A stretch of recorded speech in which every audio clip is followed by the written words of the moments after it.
Good evening, all, and welcome to the John C. Hart Memorial Library Town Board meeting for April 18th, 2023. Can we all please rise for the pledge of the flag? Tony, would you lead us in the pledge, please? Stay seated. Stay seated. We understand. Pledge allegiance to the flag of the United States of America and to the republic for which it stands, one nation, under God, indivisible, with liberty and justice for all. If you kindly remain standing, and please keep in your thoughts and prayers all of our first responders, our police officers, fire, EMTs, and if we also keep in our thoughts and prayers the fine men and women that defend our freedom every day here and abroad in our military. And also, in this crazy world that we live in, please keep the families and the victims of the Louisville, Kentucky, and the Dadeville, Alabama shootings in your thoughts and prayers.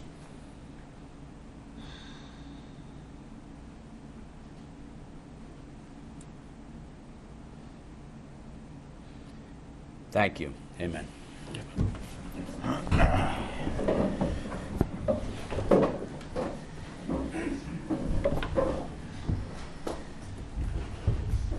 Another group that we need to keep in our thoughts and prayers also, ladies and gentlemen.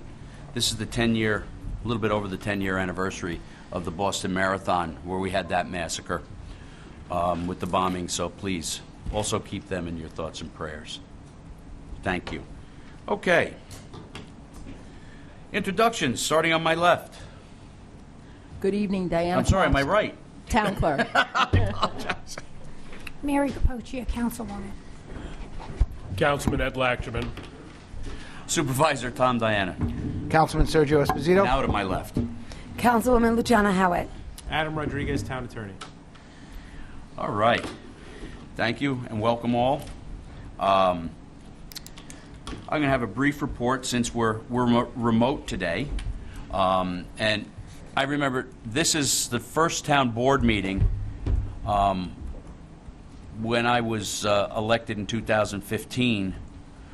We had it right here in my own hometown of Shrub Oak. Ed affectionately calls me an Okie from Shrub Okie, and I thank him for that. But this is a great place, and we have a great library here that everybody should come and visit. They have wonderful programs. We have a wonderful staff here. We have a wonderful library board. And our librarian here is amazing. Where is she? There she is. Yvonne, thank you so much for everything you do. Over the weekend, we had the 60th anniversary of Yorktown Volunteer Ambulance Corps. Thank you, folks, for everything you do for everybody in Yorktown. It was a great event, a lot of nice people.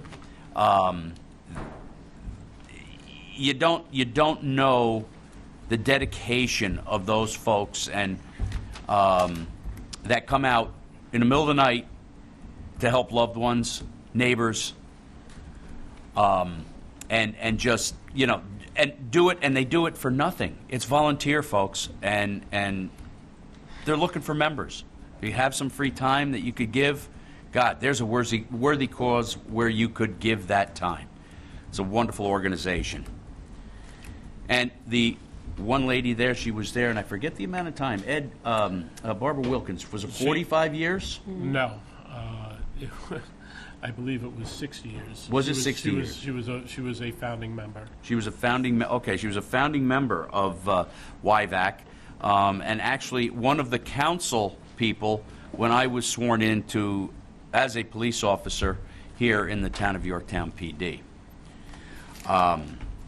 We had another really great event also. Our chief was inaugurated as the president of the Westchester County Chiefs of Police Association. That's a pretty high honor, considering we have how many chiefs in the town of Yorktown? At least 43, I believe. And it was a great event, a great gala, and well received, and we all had a good time. It was really a lot of fun. And actually, a shout out to his police department. Oh, my God. For the show of support.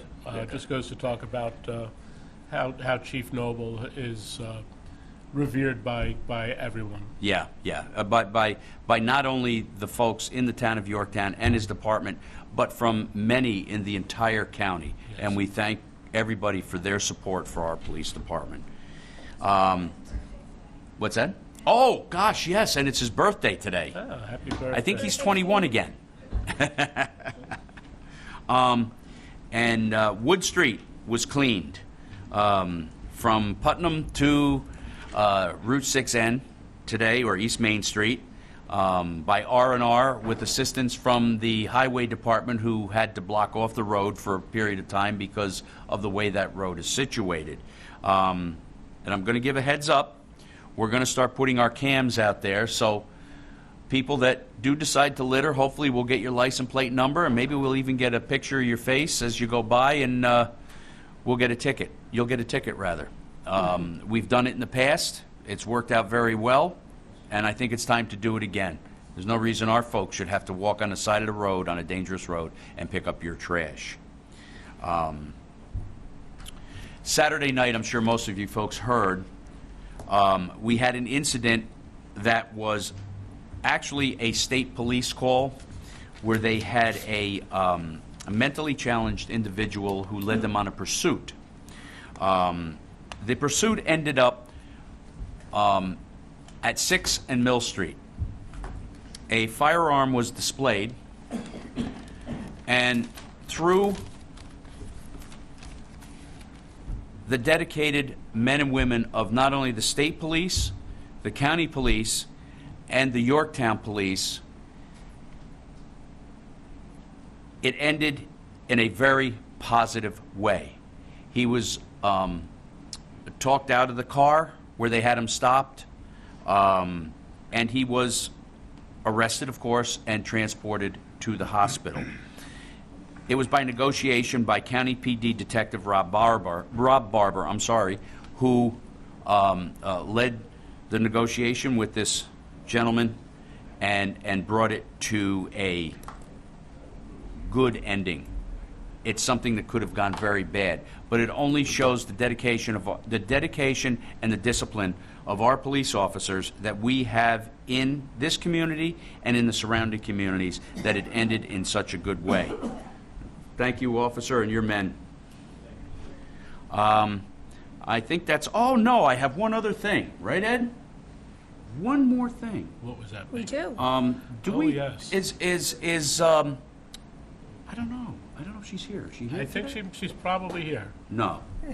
Sophia. Sophia Casanova has been with us for 1 year today. All right, actually it's 1 year tomorrow. She's been our reporter. We thank her for her dedication and for putting up with us. I make you nervous? We'd like you to come up and say a few words. No? I didn't think that was going to happen, but Thank you, I figured I'd Sophia. ask anyhow. Sophia, thank you for everything you do. The award-winning journalist. The for award-winning Yorktown journalist, News. and she got that award because of Yorktown. Imagine that. Thank you so much. Okay, Ed? All right. Really the big thing tomorrow is not tomorrow, Thursday, which is the 20th, for those on the tape delay, of April. We have our Holocaust Remembrance event. That will be at our town hall, 7 p.m. Our speaker will be rabbinical pastor Dr. Eliza Erber, and she will share her story. She was born to a family hidden, and both her parents ended up in concentration camps. She was a hidden child, so she has an interesting perspective, not only as a Holocaust survivor, but as a child of people who were in the Holocaust. I think her mother survived, her father did not. So it'll be a very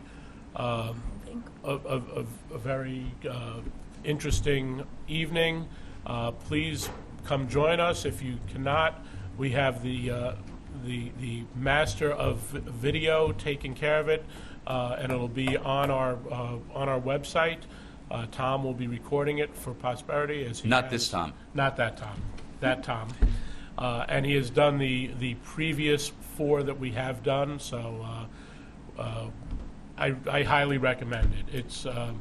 It's one of the things that bringing into Yorktown makes me extremely proud to be a councilman, to be able to impact people and bring in these survivors to share their story. Because I think it's something we all need to remember, as actually today is Yom HaShoah, which is a day of remembrance for the Holocaust. We also, I want to say that tomorrow, Wednesday, is our Veterans Advisory Committee meeting, room 104, at the Albert A. Capellini Community and Cultural Center.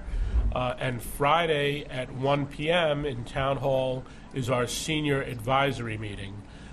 So those both are open meetings. The Senior Advisory meeting is broadcast on TV, so you could catch it there. But if you show up, usually New York Presbyterian Hospital or whoever the guest speaker comes from provides a lunch. So it's a nice little event. I unfortunately will not be there this week, but we'll be watching it on TV as a follow-up. And then I just want to thank all who came to support the Sons of the American Legion for their Sunday breakfast, which we do the 3rd Sunday of every month. We had about 60 people come in and support the post, and all of that money, of course, goes for veterans services. I think that's it for me. Ed, thank you, and thank you for putting on the Holocaust remembrance. Folks, I've said it before, you've probably heard me say it, he does a hellacious job with that. And Absolutely. I've always found that I thought I knew about it by reading, by watching television shows, etc. But until you actually speak to the victims that have been involved in that, okay, and you look at the strife in their face, and you see the tattoos and how one twin was experimented on, and so on and so forth, it doesn't resonate home until you actually see the person and you put a face with the names, because basically they're just nameless folks to us, but that's not the case. I was fortunate to go up to Temple Beth Shalom up in Mayapack on Sunday, where they also had a remembrance, and the lady that gave it did the 13 licenses, and it was all part of her family, and they found them quite by mistake. I believe it was Lichtenberg, Germany, Bavaria, and they were wonderful people, and it was just buried in a file. These are people's relatives that were just buried in a file that were killed during the Holocaust. Absolutely riveting. Please come to the ceremony that we have at the Town Hall on Thursday at 7 p.m. Correct. Thank you again, Ed. Wonderful job that you do. It's a blessing to be able to do it. Sergio? Mary first? Who's on this side? Oh, Mary. Oh. I was going to go back and forth, but go ahead. Good evening, everyone. First of all, thank you, Yvonne, for hosting us. It's always a pleasure to come to the library. I'm not going to say anything because I know you're giving us a presentation in a little bit. So what I am going to talk about is this weekend and cleanup. So FDR Park, this weekend, if you have stuff to get rid of, it's their household recycling day, which includes their mobile shredder. So get out there, and I think it's from 9 a.m. to 3 p.m. I love that day. And it's also Battle of Yorktown. So you can pick your own street, you can clean up your own street, call Refuse and Recycling. They will provide you with your orange bags, your safety vests, and I think now they're giving you litter grabbers to use, yes. So give them a call, and they will be happy to set you up. That's it for me. All Thank right. you. Thanks, Mayor. Sergio. Okay, well, I want to welcome everybody. We've been here before. I like the setup, and Yvonne, thank you for doing everything, including the little chocolates in our closed session meeting, by the way. Nice little touch. They perked us up. They were very good, by the way. I want to congratulate Sophia for doing such a wonderful job with the news and being with us. And as Tom said, Speech. as I said, putting up with us. I definitely want to give a big shout out to the police chief for his appointment. Unfortunately, I wasn't able to be there that night. My son is a senior, and their baseball team hosted senior night at Granite Knolls, and that was quite an experience. And I'm happy I stayed there and did the family thing, and I'm so happy I didn't miss it. Congrats to YVAC, of course. And on opening day, you left this part out. This man threw the first pitch. The Shrub Oak Stingers, which is a girls softball team from Shrub Oak Athletic Club, throughout, what they did was they resurrected this team, and they gave a lot of girls a place to go and play softball. And it's really wonderful, and it's really grown over the last couple of years. Special shout out to Jimmy Solera and Chow Vo, who resurrected the program. Yeah, they're good. They're good. Oh, and I got something for you too. It's in my jacket, but I got you a little stand for the baseball. Oh, the softball. thank you. You had the whole team sign the softball. The girls Pretty all cool. signed the softball for me. It's kind of cool. Yeah. So we have a new business / old business in town. Solaris sold, and they are now East Coast Fitness, and they've already are in operation. I think as of April 1st. I'll be going there, taking a look at everything tomorrow, but their grand opening is going to be in a couple of weeks, but they are #open for business, and they're going to kind of transform it. It's still going to be athletic, and I believe that they're transitioning into a more baseball-oriented space. As you know, people that are very good friends of mine, the Fursies, I believe, they had their last night, right? Sunday. So they sold their restaurant, and it's under new management. I haven't met the new owners yet, but I'm sure they'll do a fantastic I think job. it'll be closed for 4 weeks. Are you going to Solaris to work out? Yes. Okay. I Let me know. I'll come and watch. I definitely need that. I ordered a whole bunch of those granola bars last night. You feel better? No, I haven't. They got here today. Oh, okay. So. Granola bars instead of pizza. Or cannolis. Oh, Cannolis. the cannolis are the yeah. best. Oh, yeah. I heard about cannolis. Yes, I'm So, sure you did. yeah. So anyway, kudos to East Coast Fitness. And I want to really give a shout out to Parks and Recreation and Jimmy Martirano Jr. So Saturday night was a monsoon, right? It rained all night, and on Sunday morning, the Shrub Oak Stingers from the Shrub Oak Athletic Club, that's tough to say, they wanted to have their event. And I got to tell you, this is our park superintendent. And I got pictures of him out there at, early in the morning on a Sunday morning, raking the fields himself, getting his hands dirty. He made sure that field was prepped, that the kids that were coming to play, our kids, had a place to play. He made sure that the event went off without a hitch. And I got to tell you, it's these kind of people that we need in Yorktown. And it's these kind of people that we have in Yorktown. And I got pictures to prove it. And so I really want to give him a special shout out because, he's going above and beyond. And there's somebody else that goes above and beyond. Yvonne, check. What she does in Yes, this she library does. is just unbelievable. And her especially, board? Especially the chocolates. The chocolates were Yeah, a hit. mention- So anyway, granola bars, not chocolates. Tomorrow, So granola. anyway, a real big shout out to you as well. And I do want to say I was at senior night for the Yorktown Varsity Huskers baseball team, and it was a really great event. They put banners up, and it was just such a great school event. It brought parents together, families together, and it's really one of the many, many, many, many little things that happen in Yorktown that make Yorktown such a wonderful place to be. And I was happy to be a part of it this year because my son's a senior. Lastly, somebody came months ago and they did a presentation they wanted to put a fence up for Lovelocks. And the idea behind this was, for people who lost a loved one due to overdoses. And they have a lot of this stuff. Other municipalities have done this stuff. I spoke to Matt Talbot, who is always ready to pick up the phone. Another, great asset to Yorktown, Matt. You want to come up and say a word about it? real quick? Come on up.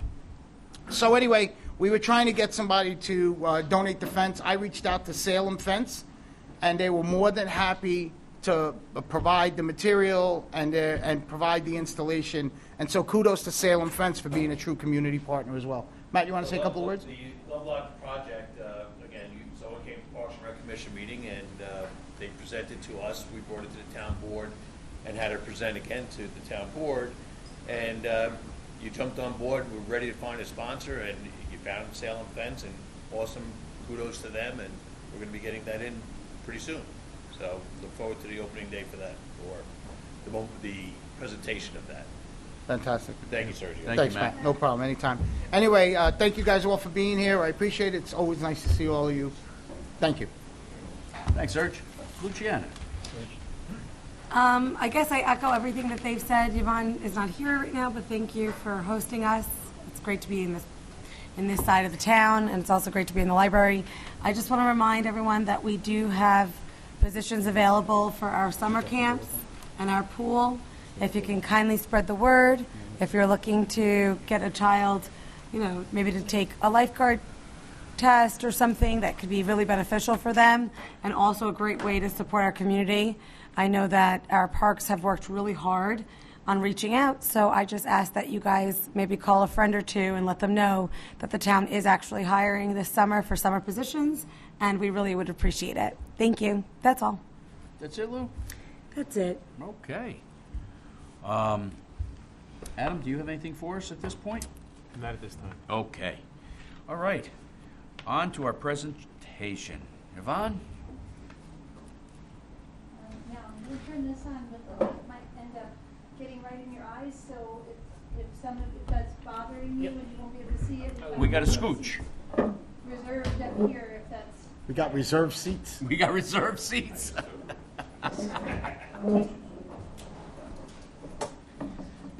Matt.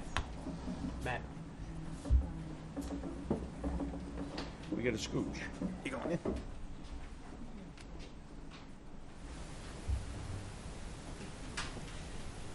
We had to keep the light off so that it wouldn't be in everyone's eyes, so it'll just take a second to load up. Okay.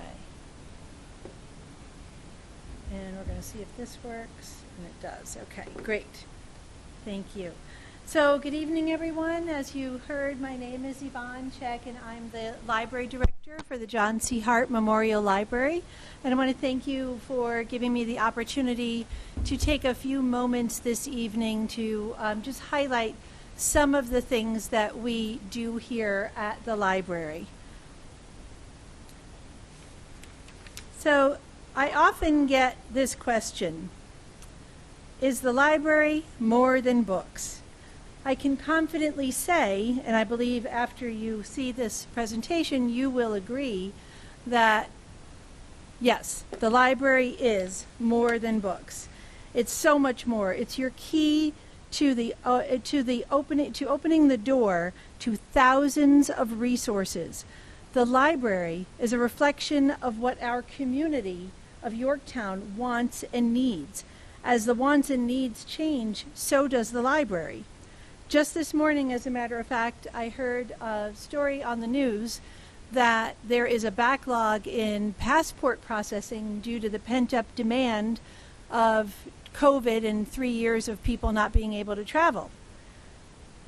Well, conveniently, here at the John C. Hart Memorial Library, last year we became certified passport acceptance agents, and we are now accepting passport applications here at the library.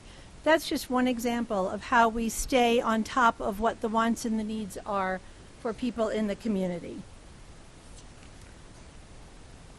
And post-COVID, teens are now once again going out and getting their summer jobs or their jobs after school.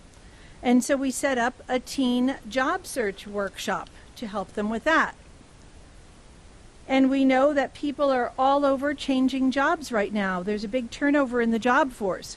So we're here to help with resume writing. And if you're feeling overwhelmed, and maybe Sergio, you will be soon, feeling overwhelmed with the college application process if your son is a senior, we have your back. Parents and teens alike can come to the library, and we will help take the anxiety out of that process for you by giving you the information that you need. If you're an older adult and you need help figuring out how to take care of your assets or protect your family if a long-term health crisis strikes, we can help you figure that out as well with our free elder law seminar. And we help take the mystery out of Medicare. Come talk to our experts and get help navigating this important system. And everybody knows what today is. Today, it's especially appropriate to mention that through the help of AARP expert volunteers, we provide free tax filing help for seniors. We've done this for years. Hundreds of people take advantage of this service done here at the library every year. We are, above all else, a reflection of this community. For example, we partner with various groups. This is an example of an Eagle Scout project for a local drive to help immigrants get much needed items for getting jobs. We help the local churches by being a drop-off location for their annual cereal drive, which helps the food pantries. And just this past Sunday, in this very room, we had Senator Pete Harcum at the library for an awards ceremony celebrating Black History Month and Women's History Month, honoring local people who are making a difference. The library is all about community. And we provide resources and programs to all within the community, from the littlest to the eldest in our town. There's something for everyone here at the library.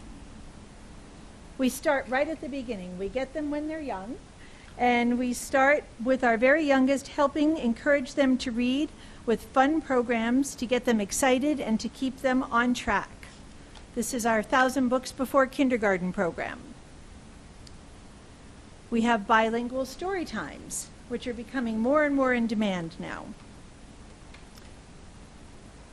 And the woman reading this story is one of our very long-term volunteers. Her name is Miss Terry, and she comes and reads to young children and their families each week. You can see that parents and caregivers are taking time out of their busy schedules to make sure that their children are hearing stories and helping to build their language skills. Every year, when the schools close for summer, it's the public library that picks up the slack and fills the literacy gap during the summer. Those important summer months are critical for emerging readers, helping to keep their reading skills on track. So we band together, we contact all the local schools, our staff goes out and visits every single school in the area and promotes our summer reading program. We fill our program with incentives from local businesses, with games, with exciting activities, and we try and keep the kids reading all summer long. This past summer, we had over 900 people attend our summer reading kickoff program, over 900 registered. Our plans for summer reading for this year are already underway. We've got school visits scheduled, and we're starting to organize. We're actually well into organizing all of our activities. It takes a lot of energy to develop different themes and activities to keep families interested in reading during the summer, especially because there's so many other distractions. So we do our best to get creative. And the result is that this community loves to read. We had lines of people waiting to sign up for our summer reading program last year, and we're gearing up for an even bigger one this year. Even our local firefighters came to help. Seeing the fire trucks, of course, is a big draw for children, and while they're there getting excited about the fire trucks, we sign them up for reading programs. All throughout the year, we're working hard to make sure that we have activities and events that are literacy-based and activity-driven, and that keep kids and families involved with reading.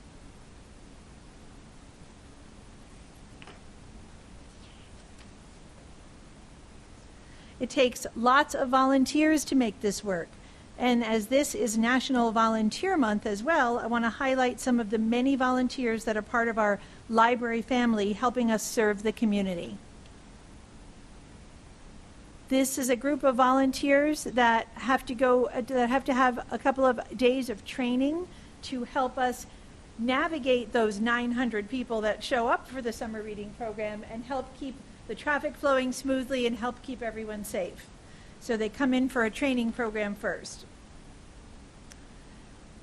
Some of you may have heard about our first ever haunted house program this year. The idea was to involve teens to create a haunted house program for families, one that was not too scary but was still compelling.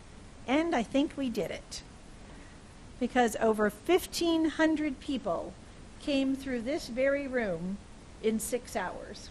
We had this room divided up into 6 different attractions, and people waited outside for a very long time and came through and really enjoyed the whole program, and we'll be doing it again this year. And we even had our town supervisor get into the act and come in, along with Police Chief Noble and Lakeland School Superintendent Dr. Gagliardi, and they came and read to the children this year on Read Across America Day. And every time we do that, we show the children how important it is to keep reading. So this is really great that our town leaders take the time to come and engage with the kids in this way. And here are just some of our wonderful, amazing staff members who work so hard every day to deliver these wonderful programs, like the Haunted House. It takes a really big team to serve 47,000 people, because we serve the entire town of Yorktown, which is 37,000, and many parts of Cortland, altogether 47,000 people. So of course you know about our programs for children, but as I said, there's something for everyone here at the library. This is a teen coding class, which was very popular. We're going to be doing that one again. And lots of teens throughout the community need volunteer community service hours, so they help us in a lot of ways. One of the things they do to earn their community service hours is twice each week, on Tuesdays and Fridays, these teens come and provide computer and technology help to anyone in the community who needs it. You literally don't need an appointment. You just show up on Tuesdays and Fridays between 2:30 and 4:30, and you can sit down with any one of these teens, and if you can say anything from, I'm having trouble with my iPhone, to I need to download a program on my laptop, or I can't open this file, can you help? And we all know that teens, being digital natives, they know how to do this stuff better than anyone, and they will fix you up in no time. So that is another great way that the teens help out in our community. Again, we are creative with ways to keep reading fun and engaging. This was our blind date with a book idea, where the books were wrapped and you couldn't see the cover or the title, and we put a basic plot description on there. And this was to encourage people to go outside of their comfort zone and maybe read something that they hadn't considered before. And it was a big success. So, is the library more than books? I think we've shown that it is. A few times a year, we also host in this very room library theater. And we feature local artists of all ages by exhibiting their work on our walls, not only in this room, but also in our children's room. So if you look around, you can see that this month's display is called Art with Stamps. And so this is done by a stamp collector who uses the stamps to create this artwork. And in our children's room, we offer Little Art at Heart, and that's for our emerging artists to come and have their own display there. My son did that, and he was so proud of it. Oh, of course, it's a great way to build confidence in kids who are working on. So many children love to draw. And it became when we read the comments. Because I just thought it was so affirming that people could leave comments at the bottom. Yep. And and they were anonymous essentially because I didn't know Right. all those people. Because that's what, when you do an art exhibit, you're encouraging people to give feedback to the artist. And we also have a reception here in this room for the adults. And very often, so the children who display in the children's room will bring their families and they all come in and look at their art. And it's a great thing to be able to highlight really that sweet. for our children and for local adult artists as well. For older adults, we have wellness programs like chair yoga, which is, I'm getting daily phone calls from this group wanting more chair yoga. We also have music performances and so much more. Like I said in the beginning, we are a reflection of this community, and we're always looking at what the community wants and what the community needs, and then we figure out a way to provide access to it. This spring, we launched our first ever seed library. Yorktowners love to garden.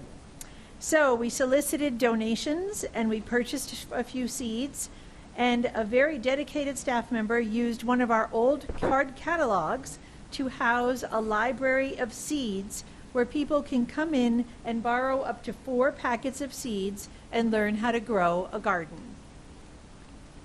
We had members of the Yorktown Garden Club come and help out by providing free classes to teach people how to start their seeds inside during the winter months. And why is it a seed lending program? How do you borrow seeds? Well, we're going to teach people how to be sustainable with their gardening and how to harvest the seeds after the growing season and then return them to replenish our supply in our seed library. So we will help you all through the year figure out how to get your garden going. And people came in droves to learn how to do this. We actually had to add another program because it was so popular, another date.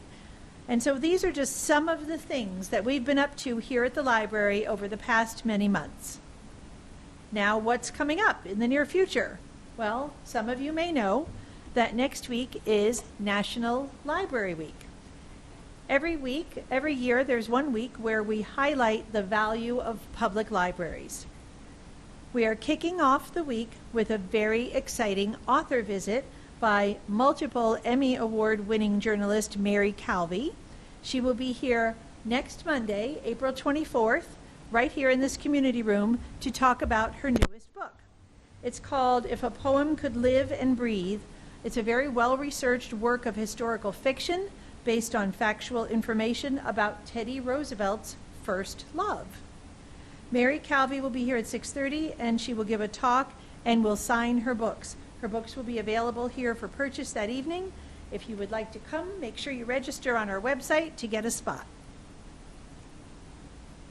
We'll continue celebrating National Library Week all of next week with classes from local schools coming to visit the library, and the fun will culminate on Friday, April 28th, with an open mic night for teens showcasing the musical talent of our middle and high schoolers. So you know now that we're changing to meet the needs of this community in our services and by providing new and useful resources and programs. We will also be updating some things around the building. We do get requests all the time for quiet study space. This is from all the folks who not only go to school remotely or work remotely, sometimes they just need a quiet space to study or just to work on a project. After much investigation and with many thanks to the town comptroller and the supervisor's office and many people in town hall, we are now soon going to be able to go out to bid for the project of building 5 individual study rooms within the library. There's a lot more updates coming soon as well, so stay tuned as we take this library into the 21st century. In addition to the many volunteers we have to thank for all they do for the library, many members of this community give their time regularly every day to help collect donated books, to help sort them. They run our book sales and they help raise money, which allows us to continue to bring you these wonderful programs and services. These are some of the people, some of the members of our Friends of the Library who work tirelessly to support us so that we can in turn support the community. And this is our amazing Library Board of Trustees who again volunteer their time and energy to ensure that the library continues to be the vital community partner that it is. The John C. Hart Memorial Library is a wonderful town asset and a true community resource. We want to continue to serve the public in the best way that we can. It's time now for us to update our library's strategic plan for the future. This is a document that the state of New York requires us to have in force at all times. And it expires at the end of this year, so this is the year that we'll be reissuing one for the coming years. So to that end, a survey will be coming out next week in which we will ask you what you want to see from your community library. Please take the 5 minutes to fill it out so that we can use your information and your thoughts as a roadmap for our future. Thank you so much for listening, and thank you for giving me this time this evening.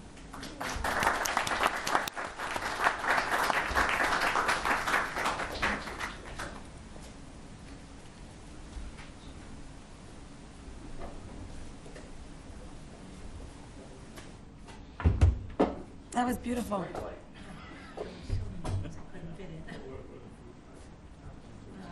Should we move the reserves since there's people standing?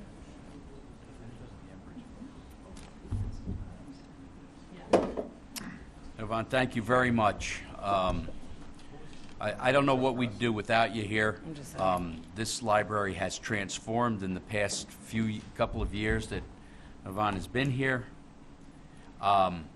And probably a little known fact, she grew up here. I don't know if she wants me to tell that or not, but I did.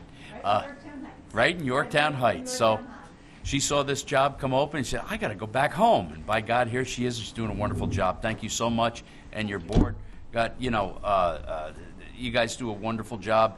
The amount of work that goes in here, they say it takes a village. No, it takes a whole city to run this library. Amen. Okay? And you have the team to do it. Thanks again.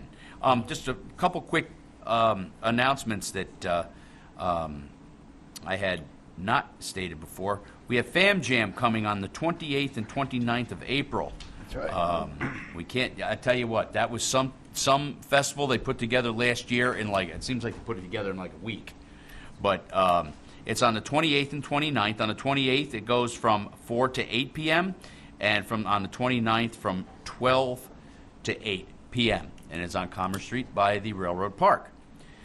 We also have the Spring Market and Car Show at the JV Mall on April 30th. That will be from 11 till 4. And we were talking about volunteerism before. That's the Yorktown Chamber. Yorktown Chamber's putting that on, yes. We talked about volunteerism before. The Mohegan Volunteer Ambulance is having a recruitment drive from 10 to 2 at the headquarters right up here off of East Main Street or Route 6 in Mohegan Lake. So if you have time and you want to stop up and you just want to look at the ambulances and talk to some of the people, they'll be there between 10 and 2. And thanks again to our library director and your staff for hosting this tonight. Let's give her a big round of applause.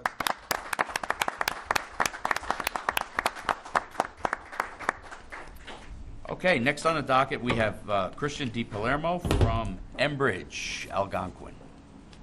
He's going to be giving us a little update. Yeah, please. He's going to be giving us a little update on what occurred at Legacy Field. Thank you, everybody, for having us tonight. Can we hear on this? Yes. Hey, pull the mic up a little. There you go. There we go. Oh, no, have speaker? Oh, it's only right here. No, that goes out to his report. Oh, okay. Name's Christian Di Palermo. Represent Enbridge, natural gas pipeline company. We're here tonight to give you a update of the activity that's been going on since, as many know, since Christmas Eve. We're delighted that the park was opened on April 1st, and we were up there tonight seeing the Little League, so we were very excited that we are back to normal. But as we've been working closely with the staff and the supervisor, the park staff and the supervisor, we want to make sure we came and briefed you guys also as to what occurred and what steps we've taken since then, and answer any of the questions you might have. So I'm joined tonight with Jim Luske. He will be the next speaker, and then Doug Moore from Enbridge. We're going to walk it through, go back to the project, and then walk through what we've done over the last several months. Okay? Jim?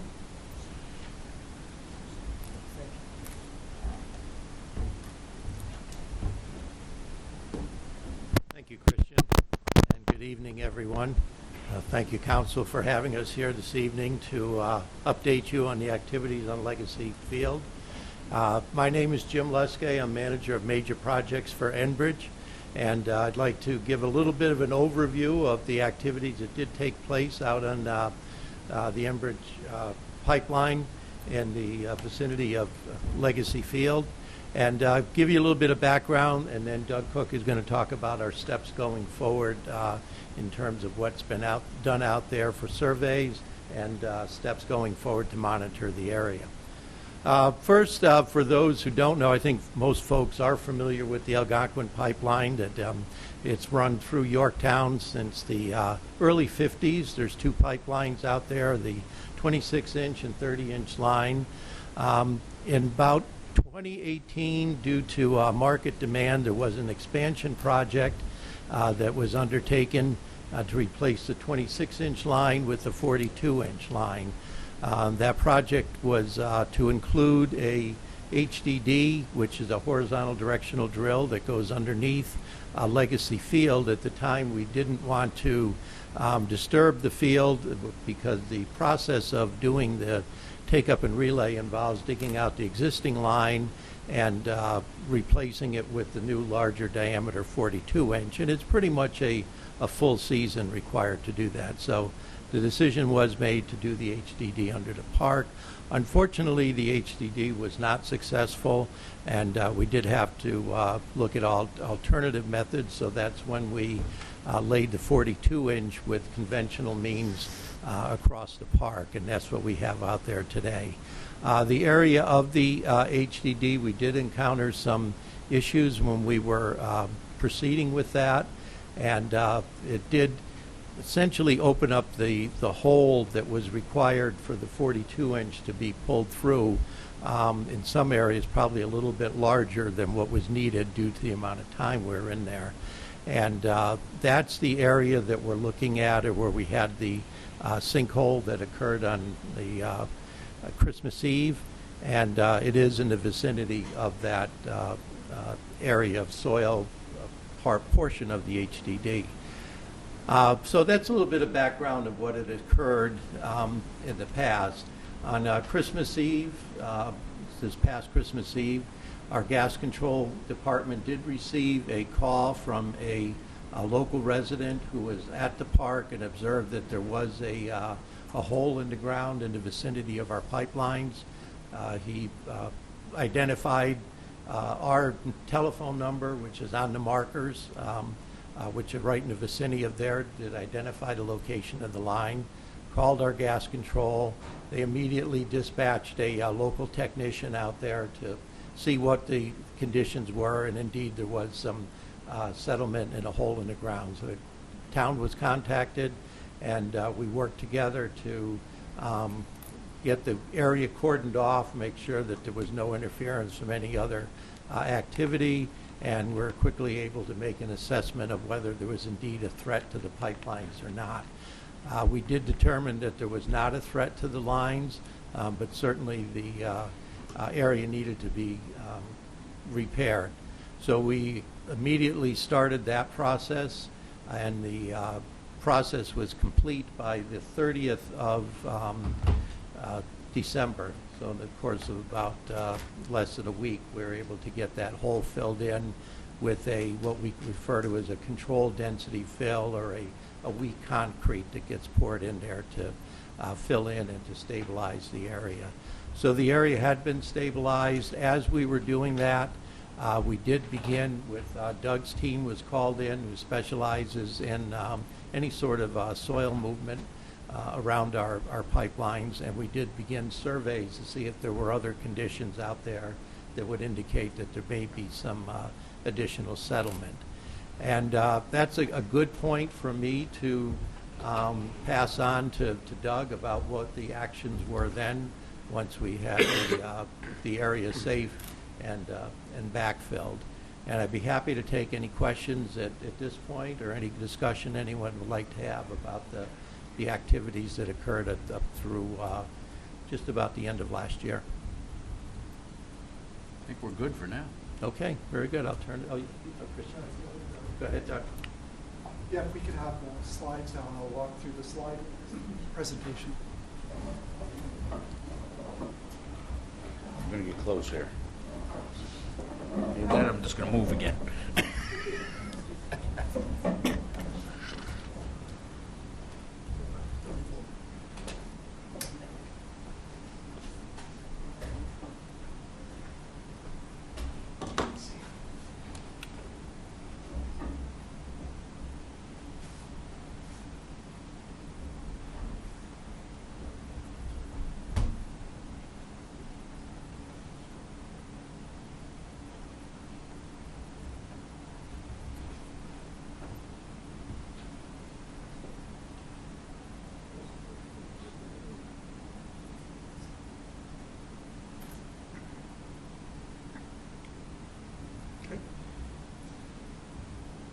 So I'll just start with the background, going through the dates. This is just a summary of what Jim gave, where the sinkhole was reported on the 24th of December, and we completed backfill of that sinkhole on the 30th of December. We started the geophysical surveys on the 28th of December, and the first one that we started doing was the ground penetrating radar, and that was completed on the 29th of December. We started the microgravity survey and finished that up on January 7th. Thank you. And we completed the electrical resistivity surveys on the 13th of January. And I'll provide a little more information on each of those surveys in later slides. As a result of those surveys, we determined that we needed to do the geotechnical boreholes, which started on February 13th. And we completed those on March 9th. So the first of the geophysical surveys that we did was ground penetrating radar, GPR for short acronym. GPR is a non-destructive survey technique which uses radar pulses to develop an image of the subsurface. And we use that to locate potential objects, voids, cracks, or any other material property changes under the ground. And from that survey, it came up with 3 areas of interest. And you can see the one on the left is right over top of where the utilities, the power cables cross, and was most likely from that. Same with the other ones. They're most likely caused by interference, but again, we did see indications, so recording those, and those are what we looked to do more work on later to confirm. The next survey that we did was the microgravity survey, which really takes measurements of the pull of the Earth, and it can record very small changes in that, and so that's why it's called microgravity. And we use that to locate changes in density of the soil under the ground, or changes in the bedrock. Those readings were taken on a 10-foot grid. And so if the soil was flat and uniform, then it would be the same as getting a topographic map of the surface of the bedrock. And so from that survey, it was clear that we didn't have any voids, and we didn't see anything significant, but what's mapped on the drawing below is areas where it was less dense than the rest of the surrounding soil. The third... Was less dense? Is that what led to that? So what I would say is all 3 surveys all have their strengths and they all have their weaknesses. They also, all 3 have interference from things going on around them.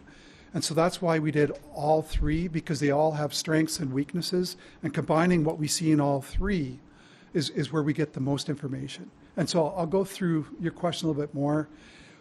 What I would say is we didn't get any readings low enough that would say it was a void or anything of concern. But it's an indirect measurement, not a direct measurement. So we would still do the boreholes just to confirm what it's telling us, right? The third survey that we did is electrical resistivity. So if you tried to measure the resistance across through air, it would be the highest resistance. If we had like a salt water, it'd be the lowest resistance. But at the same time, you know, we use it for soils, and so a high resistivity would generally mean a void or something that's not going to pass current very well, and low resistivity again for pockets or collapsed materials. And the locations where we got the high resistivity, which would help us find a void, it correlated really well with previously grouted areas which have high resistance, as well as the septic system. And so that's where you'll see the three indications that we got. The leftmost one is in and amongst the septic system. So again, we suspected that those readings were from interference, but again, mapping what we're seeing on purpose and combining with the three different surveys. And so using those three different surveys, we picked 6 locations to drill and just confirm directly what we were seeing and what the indications were. And if you see on the right side, there's the list of the 6 locations, and then what indications drove each of those. And you can see we did drill near the septic tank. We still drilled near the electrical corridor. And again, all of those things would cause interference, but we wanted to drill and confirm the strongest indications. And so this slide is talking about the results of those, and the simple summary is we didn't find any anomalies in any of the 6 boreholes. And if you look on the side chart, there's a vertical line under 100. And so 100 is the most dense that test can do. So we would call it refusal, and if you're pounding piles in, you would say the pile's good and we wouldn't have to go any further. And so on that chart, there's clear open dots. The open dots are from the boreholes that were done before the HDD. Those were done in 2015. And then the closed dots, the green ones, are the ones that we did in these 6 boreholes. And what that shows is we still see all that same very, very hard material, very, very dense material as before. And then where you see some of the ones are a little bit further left, meaning less dense, still very dense. The clear dots are either in line with the green dots, or the green dots are further to the right, which means everything we tested is either the same as was or harder than it was before the HDD was attempted. And so the test that we did is called the standard penetration test. It's an ASTM test that civil engineers use in designing foundations. And we can directly relate the number we get to the density of the soil.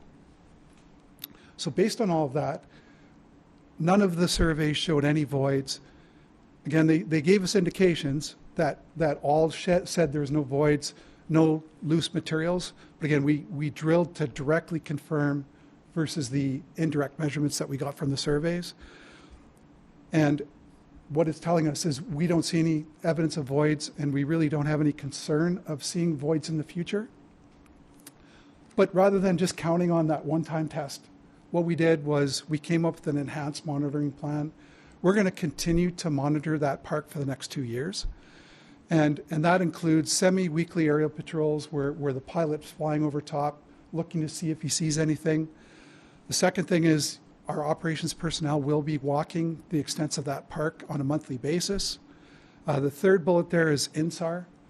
INSAR is satellites taking imagery of the field from a satellite, and that very accurately tells us, you know, the surface, and we can tell if there's even an inch of change in the surface of the ground.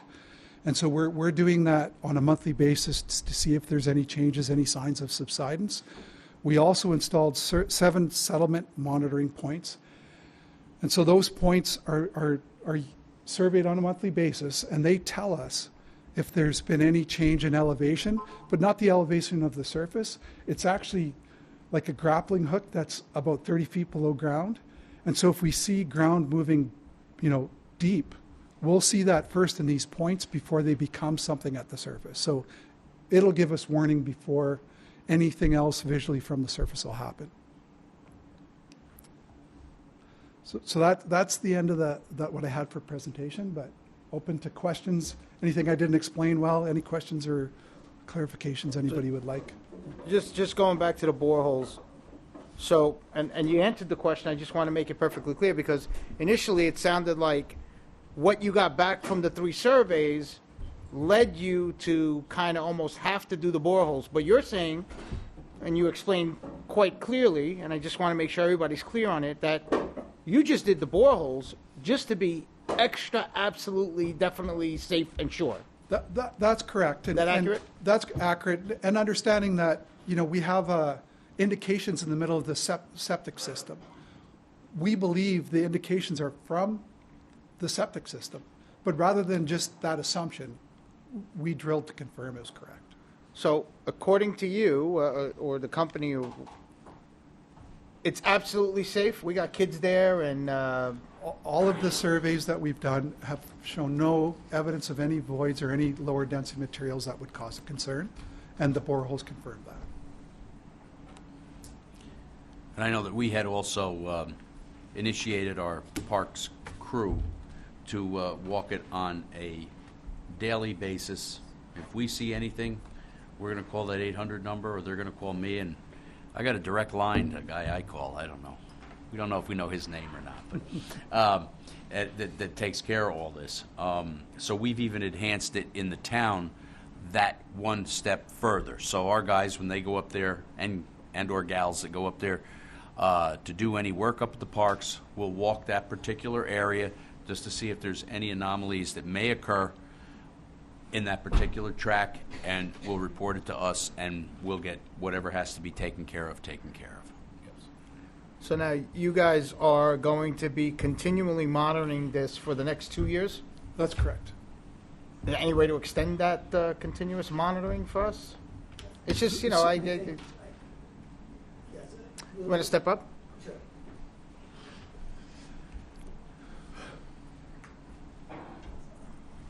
Two. You guys are popular guys, I got to be honest with you. It's 2 years, and then we'll have a conversation with the town and see where everybody is at that time. We're going over the results on an annual basis.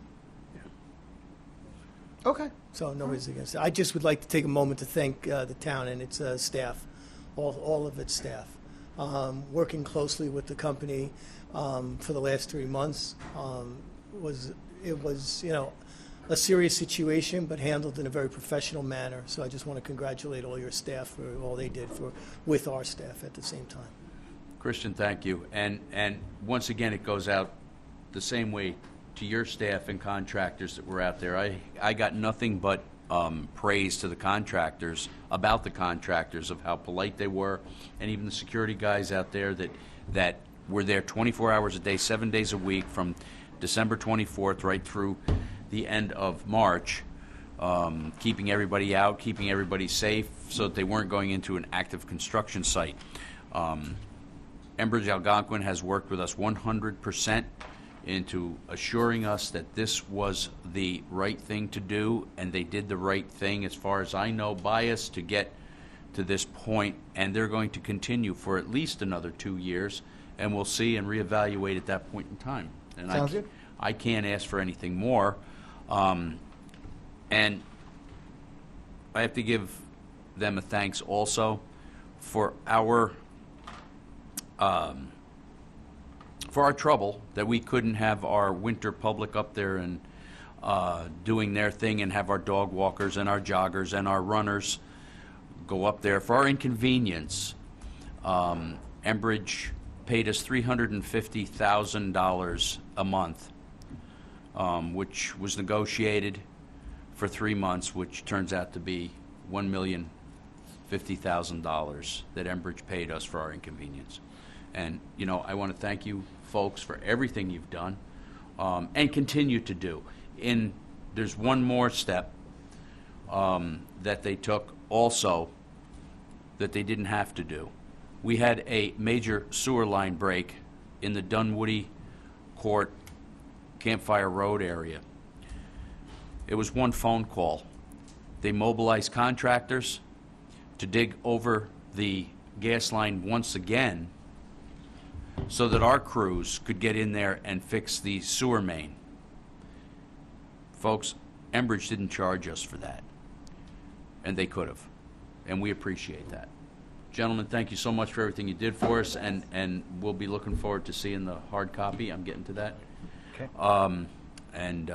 Tony, you had a question? Will you be getting copies of these reports? Christian, will we be getting a copy of that? Yeah, there'll be a final report that will be provided to the town. Okay, and then we can, Can I say something? 1 minute. Tony? The reason I ask, even though my background was in soil agronomy, you've used some of this information trying to locate rock and things of that nature. I'd just like to know if it's available to you and eventually to us if we like to go over it when the job is finished. Job is done, and I know that they're compiling the information and logging everything in the records, and then we can have a copy of it, which we'll keep logged with the clerk. And Realize it's not as technical, so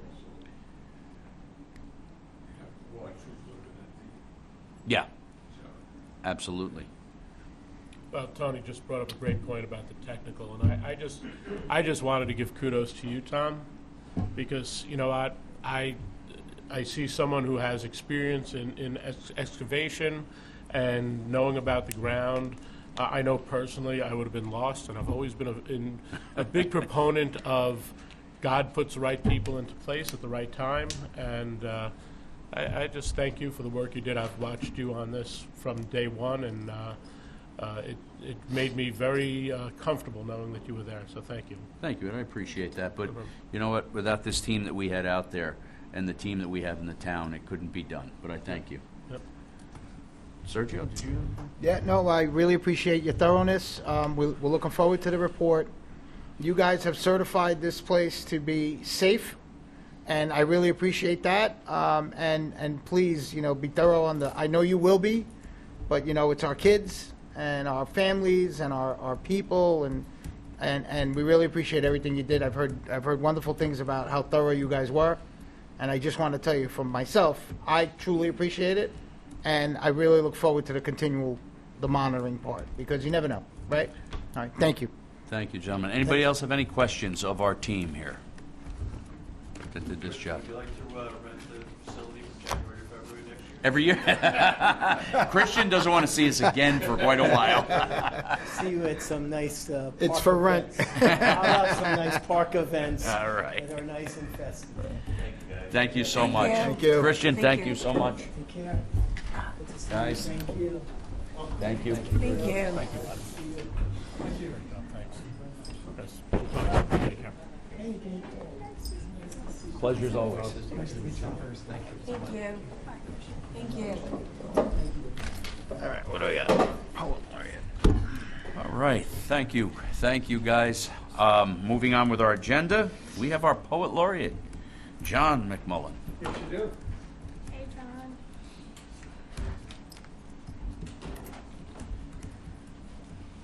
What do you read? Did it read? Perfection. See. I do many things well, if I may say so myself. I even do some things very well, and I do some things not so well. That's my wife. But even for most of those things that I do very well, I do not do perfectly. There's always something about most efforts, even this poem, that could be done better. I know because at times I've done some things perfectly. Well, at least one thing.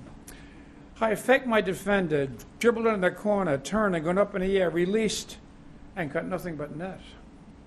As the ball drops through and I start back down the court, I knew that there is nothing I could have done better at that instant. If only I could get the same feeling from many more things. Life is more than a jump shot. Thank you. Life's just a dress rehearsal, John. Thanks, John. That was good. I like that. Thank you, John. Okay, folks, I'd like to open up courtesy of the floor. Anybody for courtesy of the floor? Go right ahead, sir.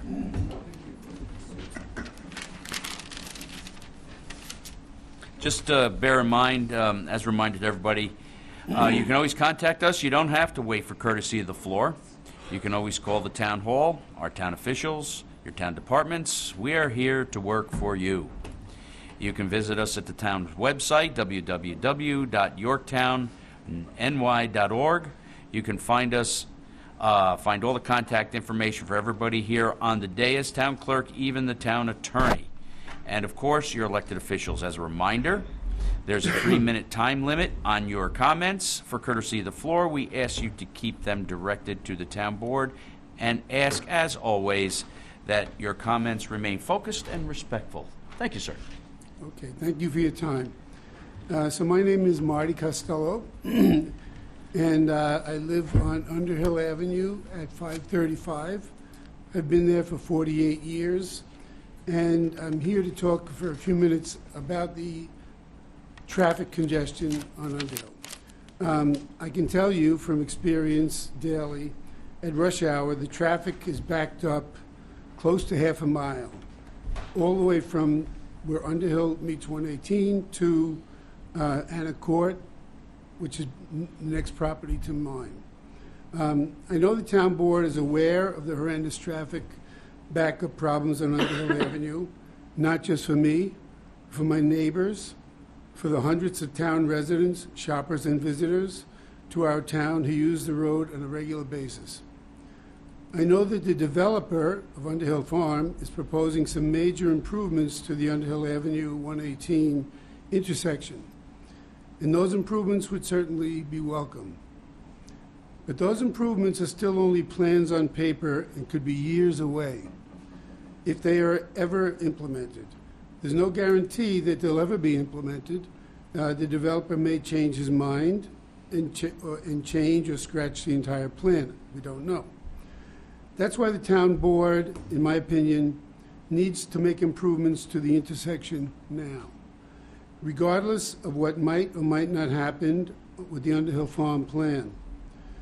You've acknowledged that the problem exists now, and so I ask you to do something about it now.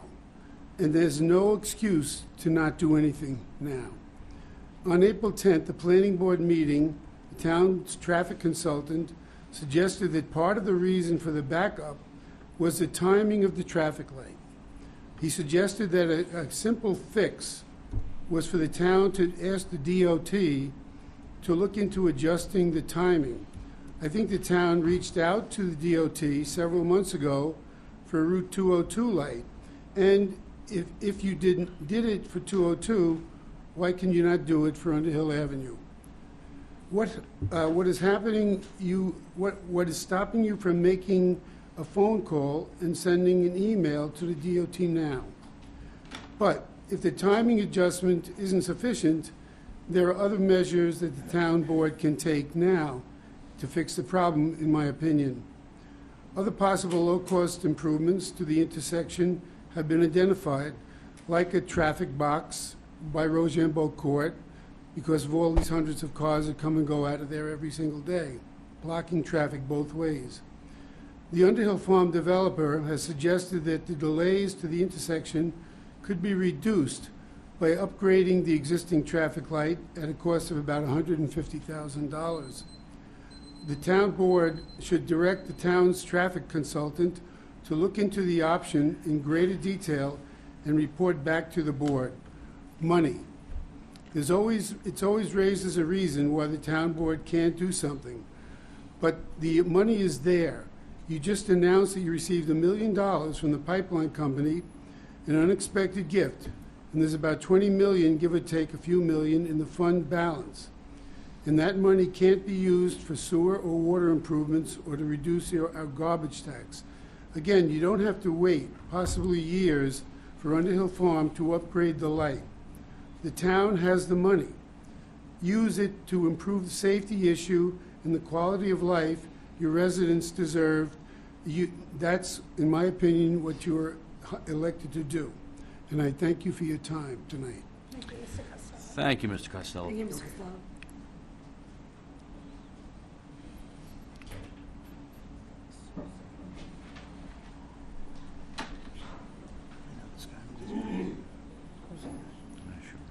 Good evening, Michael Epting from the Yorktown Trail Town Committee, and I'm here to talk about our Yorktown Trail Town and Support Connections Woodlands Ramble hike in a week and a half on May 7th.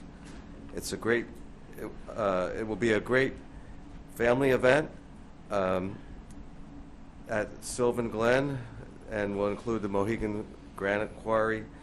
The hikes will be led by experienced guides who know the rich history of Yorktown. The hikes will leave every 30 minutes between 8:30 and 10 o'clock in the morning, and it's a great family event for kids 8 and above. It's a 3.5-mile hike. We expect it to go take about 2 hours round trip, and all the proceeds will benefit Support Connection and their wonderful programs for their clients. To register, just simply go to supportconnection.org and click on their special events link, and you'll have a great time. It is a rain or shine, so if you sign up, make sure you're there, because the hikes will go rain or shine. Wear sturdy footwear and bring a snack and enjoy the day. Thank you. Thank you. Thank you. No flip-flops. No, yes, you can bring your And you granola can bars. register I got You got your granola granola bars. On Support Connections website? Yes. Okay, registration. Hello, Mr. Kopstein. Good evening, Jay Kopstein. This is going to be a little bit different. I'm not talking about a town board issue. I'm taking a little bit guidance from our poet laureate. And I wrote it out because I don't want to screw it up. And I've spoken about this before. The political season has begun, along with its mis- and/or disinformation. There are 2 local newspapers that cover Yorktown. I read them both.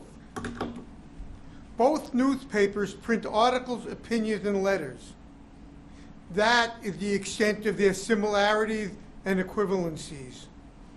It appears that in one of the local newspapers, a local political party vets and approves opinion and letter content. The other local newspaper appears to exhibit more diversity of opinion, is more inclusive in choice of letter writers, and is more equitable in publishing differing opinions. They are similar, but they are not equivalent. The CRV and the Ridgeline are both Hondas and have 4 wheels. That is the extent of their similarity. They are not equivalent. The Mustang and the F-150 are both Fords and have 4 wheels. That is the extent of their similarities. They are not equivalents. A Schwinn and a Harley both have 2 wheels, but that is the extent of their similarity. They are not equivalent. The 2 local newspapers are both local newspapers. That is the extent of their similarity. They are not equivalent. In my opinion, one exhibits representative diversity, inclusion, and equity, and accuracy in their publication, while the other, thank you. Thank you, Mr. Kopstein. Thank you. Thanks, Ed. Do we have anybody? There he is. Oh. Come on, you're strong. You're strong as a bull. Come on. Hi, Dan. Which is the one? Either one. You're good. Either one. Okay. Yeah. Use the one in the middle? Strauss, it's now 57 years. Hey. 57-year resident. Happy anniversary. Okay. Thank you to the gentleman, the first gentleman that talked. Thank you, Jay. But thank you in particular, because for the first time in a while, someone has got up and talked about this Soundview development in a very accurate way. The traffic is all a hook, just like a lot of other things, like the senior center. They're hooks to the development. You could have fixed the traffic 10 years ago at that intersection, but now all of a sudden it becomes an issue. I could have told you, without you paying thousands of dollars to consultants, that if you put 2 left turn lanes in and a right turn lane, you'd ease the traffic. That's not brain surgery. It's all about hooks to make sure that the sound view gets done. The Wyant property behind the Roma building was originally 72 units. 2 apartments were projected. Then it got toned down to 26 condos. You see what that project looks like. That's what the Soundview project will look like when they cut down all the trees and they flatten everything before they build the beautiful buildings. It's about the density of that project. That doesn't get talked about at the planning board meeting. It's all the hooks that get talked about. Parks and Rec should be getting $600,000 a year from the developer, cut and dry. $600,000 a year. Then they could do the work that they need to do to keep their department going. And finally, the senior center is a senior room. It is 40 feet by 25 feet, less the bathroom and less a foyer. That is an affront to the intelligence of every senior in the town of Yorktown. That's a senior room. Why do I want to go over to Beaver Ridge to a senior room? Or why does anyone else of the 8,000 seniors need to go there? And the Parks and Rec department belongs where they are. You could spend $150,000 on the roof and all the interior and make that the best prefab building in Yorktown. Thank you very much. Thank you. Thanks, Dan. Thank you.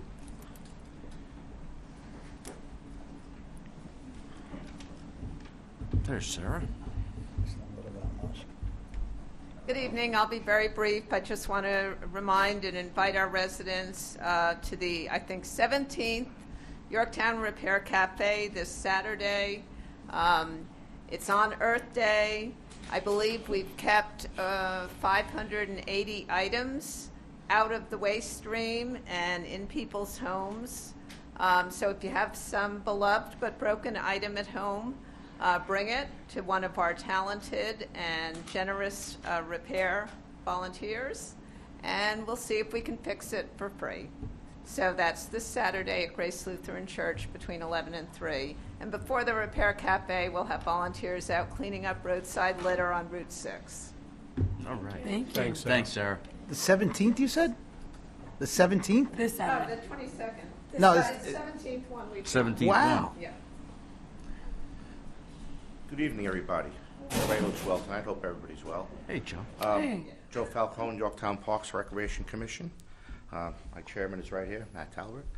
I noticed this evening everybody brought up, well, not everybody, but Parks has brought up a lot, you know, your reports and everything, and I think it's great.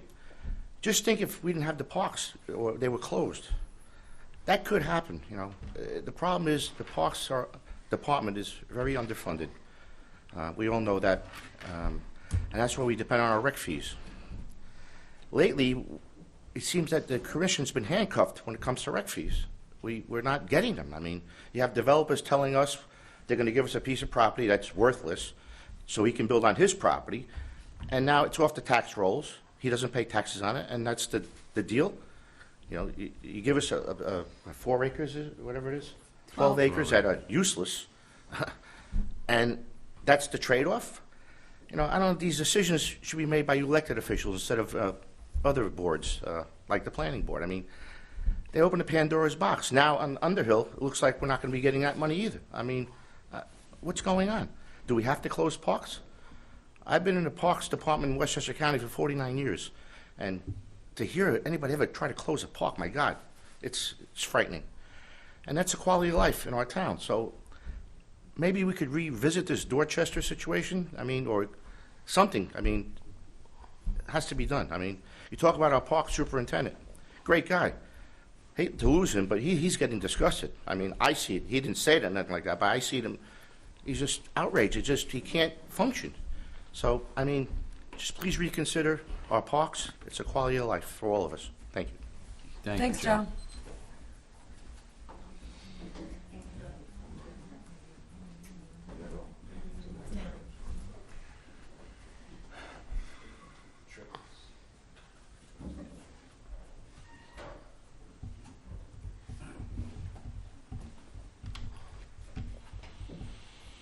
For those of the one in the middle, there ain't one in the middle. But anyway,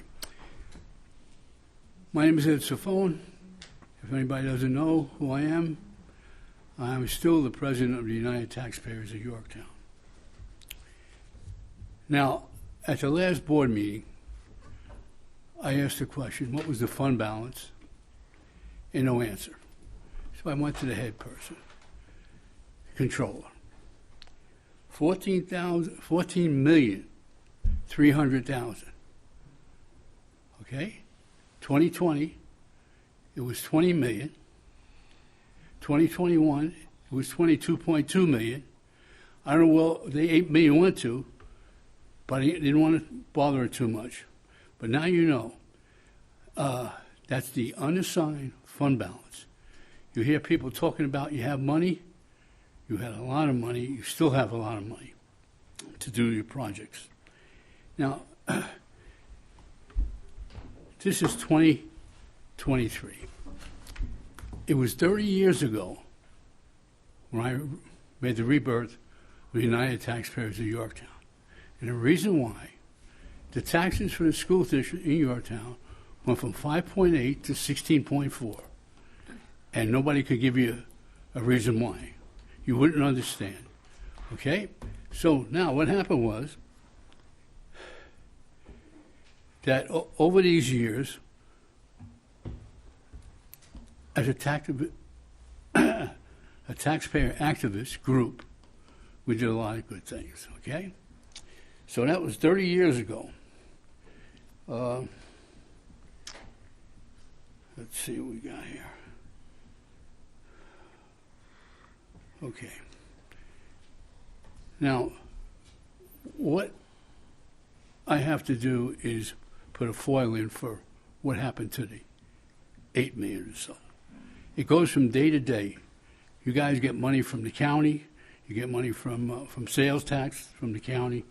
You get money from the federal government. You get money from all over the place. 22.2 million was the most I've ever seen in the budget. Now, I hope Tom, I know this is not videotape, but it will be run. I hope these are working. Because if my voice doesn't carry on what's happening, I'd be really tough. Okay, so all I want to tell you is do the best you can. Gee, isn't my 3 minutes up? Almost. Wow, that's amazing. I time the other people. Sometimes I don't have nothing to say, you know, it's really bad. But anyway, yeah, if you could find the money for what do you call that, pickleball with $7,000. Just fix the freaking people for $7,000. Don't say it's going to cost you again every year. You got the money, do it. The last thing I'm going to say is the state says keep 15% and spend the rest. And I agree with that. Keep 15% of the fund balance unassigned and spend the rest. So it looks like you're doing that already. You spent at least $8 million. I just don't know what you spent it on. But the orders report is going to come out soon. We'll find out how much is really in there. All right, that's all I got to say. Listen, Yvonne, thank you for all your work. It's really good. I appreciate it. Thanks, That's Ed. it. Thank you, Ed. Oh, it just reminded me. The senior at St. Pat's, we had a guy there. His name was George Souls, that you know because he's a committee from the board. He explained all the development. He didn't give any suggestions, but he really made it known to me and the rest of the seniors that were there that you have a lot of problems. It's over 500, if I can just remember what he said, 500 units of housing, either rentals and stuff. you got to look into that because you got roads that are being affected. You heard first gentleman. There's 5 different places, and it all got to come out somewhere. And if you put the way you have 1 or 2, 3 units, it could be kids. And if kids come to the town, you got to watch out that too, okay? If you have it over 55, it's one reason. But if you open up to everybody, is that the 3-minute thing? The 3 minutes is over. It's over. Oh, that's I it. thought you were alerting him. No, I thought you were taping me. And I said, okay. Yeah. Yeah, so Thanks, Ed. you should talk to that man. He's part of your committee. I know he talked to you. Thank you. I'll address Very Thanks, Ed. informing. Thank you, Ed.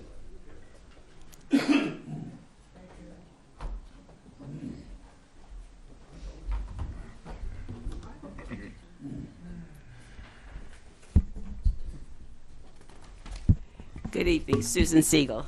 Good evening, Susan. Last week it was disclosed that Unicorn Contracting, the developer for Underhill Farm, has been in discussions with the town board about a special tax abatement to help the developer pay for proposed road improvements. The Underhill Farm attorney chose his words very carefully in order to make it sound as if there would be no impact on Yorktown's taxpayers. But that's not true. I have no issue with the traffic improvements, but I do have questions for the board about this possible tax abatement plan. First, why were the discussions with Unicorn in closed-door executive sessions? A clear violation of the open meetings law and the board's stated commitment to transparency. The Republican councilman can meet privately as a political caucus to discuss town business, but the supervisor is not a registered Republican. He cannot participate in those closed-door caucus meetings. Second, the Unicorn attorney deliberately made it sound as if the tax abatement would be no cost to the taxpayers because the town wasn't laying out any money. But tax abatement means a loss of tax revenue. When one taxpayer gets a tax break and doesn't pay his full tax, the rest of us end up paying for what that taxpayer doesn't pay. A similar type of tax abatement agreement for the artistic school in Shrub Oak has so far resulted in approximately $1 million in lost tax revenue for the town and Lakeland School District, $886,000 for Lakeland School District. And a second tax abatement for Underhill Farms road improvement won't prevent Unicorn from applying for a second tax abatement and getting that abatement under the town's 485B program. The Caremount building on Route 118, also built by Unicorn, has a 485B tax abatement. And so far, that tax abatement has resulted in a loss of $253,000 in tax revenue for the town and the Yorktown School District.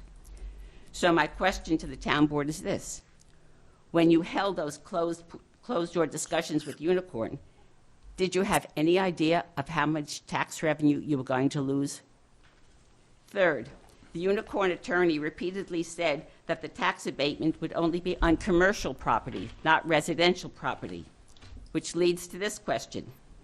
Did you know that the rental apartments at Underhill Farm are considered commercial property? Mm-hmm. The entire phase 1 of the project, the mixed-use building and the reuse of the main house are commercial. If Unicorn needs to make road improvements in order to get the planning board to approve its plan, then the company should pay the entire cost of the road improvements. Just like Breslin Realty paid for the improvements on Route 202 for the Lowe's development, and several developers paid for the improvements on Route 2 and Stony Street. Why are you considering giving special treatment to Unicorn Contracting? Thank you.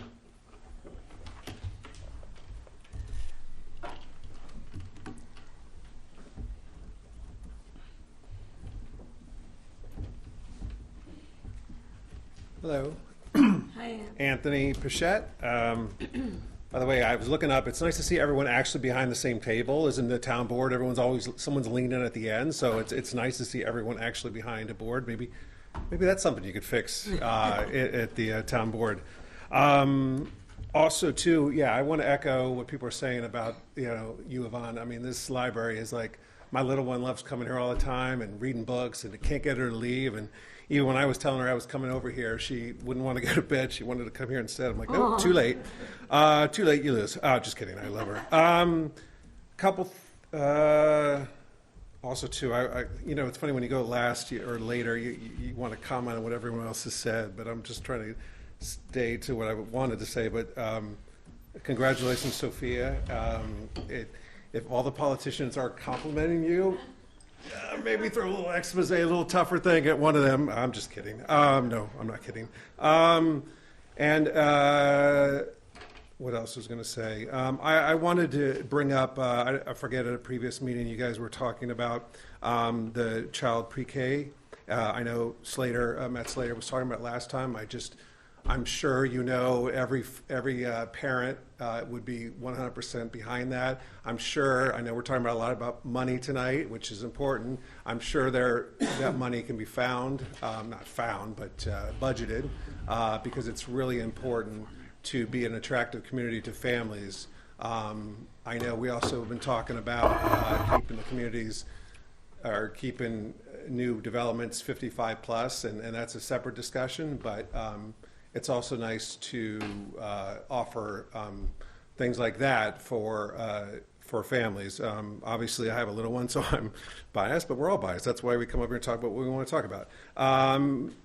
So the last thing I want to talk about is Sergio, I'm glad you were asking the question to Enbridge. When I saw the news, like everyone, we saw the news about the sinkhole, I was like, whoa, does that happen a lot? Like, is that something that happens? I didn't know that sinkholes happen in, is it a Yorktown? I'm sure it's not a Yorktown thing. So I would have asked a question to the reps here, but I just didn't know the information. So I echoed what you said. After 2 years, then what are they going to do? Take off and not, what happened before? Like, was there an agreement when they started? Was it 2018 until now? Like, is the pipeline I imagine the pipeline continues in other locations in the town. So what are they doing about, could it happen, open up somewhere else? $1 million it sounds like a nice big number, but this company has, $16 billion a year they make. So this is like you or I giving someone $20, So appreciate them, but I just like to see if we can stay on it. Okay, I'm done, Diana. Thanks, Ann. Anybody else for courtesy? I just wanted to say to Tom, Supervisor, that, thank you for your leadership on the whole Algonquin, the sinkhole issue. It was a lot of work we all went through, but I also want to thank P.J. Kaminsky for his professionalism in leading us through that as well. Without him and his expertise in that field, we wouldn't have had someone on our side. Thank you again for the negotiations you had, and I want to also speak on the Dorchester issue. I also believe that we should be looking at moving the decision-making to the town board, so we do not have a situation what we have here. The Parks Department lost $40,000 on that project. We did gain 12 acres of unusable property, but when that unusable property backs up to the houses that are being built there, it sure makes those properties worthwhile. That's not, our goal is to get the parks up to par, and the $40,000 would have really helped out. Thank you. Thank you, Matt. Okay, we got anybody else for courtesy of the floor? Can I have a motion to close courtesy of the floor? Motion. Second? Second. All in favor? Aye. Aye. Okay. Any opposed? I didn't think so. All right. I'm going to go in reverse order. Matt and PJ, thank you for your dedication throughout this whole thing. You guys have really done a great job. Matt was probably up at that sinkhole almost every day. And PJ has his expertise in construction, so he was able to give us some leadership on that. Anthony, UPK, it's funny you mention it. Tomorrow I have a meeting with both school districts, and that's the thing we're going to be discussing. So that's going to be a major topic moving forward. It's just a lot of moving parts, but we're going to try and move forward through that. This is probably the perfect time of year to do it, because schools I know parents don't want to hear this, but the school season's coming to a close. Remember the commercial years ago when the guy's going through Staples and he's saying it's the most beautiful time of the year, and he's pushing the cart and they're getting all the supplies, and the kids are going back to school, they're going to have a quiet house. Well, it's not going to be quiet for but a couple more months. Susan? You know, I find it interesting you think everything is a closed-door meeting, which it's not. Okay, we're negotiating with the lawyers. Probably the only ones that are there are the principals and the lawyers. And I go to listen in to make sure I know what's happening during this whole thing, as I should. And as far as the abatement goes for this whole tax issue, we had a gentleman stand up here before and say that the town should start working on that. Well, how do you think that gets paid? It gets paid through taxes, right, folks? Well, where do the taxes come from? This is part of the abatement. So we can pay it that way. And I want to make this very clear. Do not participate in caucuses. Okay, write that down, Susan. I do not participate in caucuses. And there is no special treatment. This project isn't off the ground yet. It's still in the talking stages. There's meetings upon meetings upon meetings on all of these. And as far as the Wyant goes, they're still in there's a new owner there. Does anybody know that? It was sold. So now we're working with a new owner to see what he's going to do there. The plans are set, the amount is set, but to see what the structures are going to be is still out there. So we will see what is going to come of that. Mr. Boniello, who bought the property, is a reputable builder. He's been in this area for decades. Okay, he's built a lot of houses. He's built a lot of things in this area. He's not a fly-by-night person. Let me see.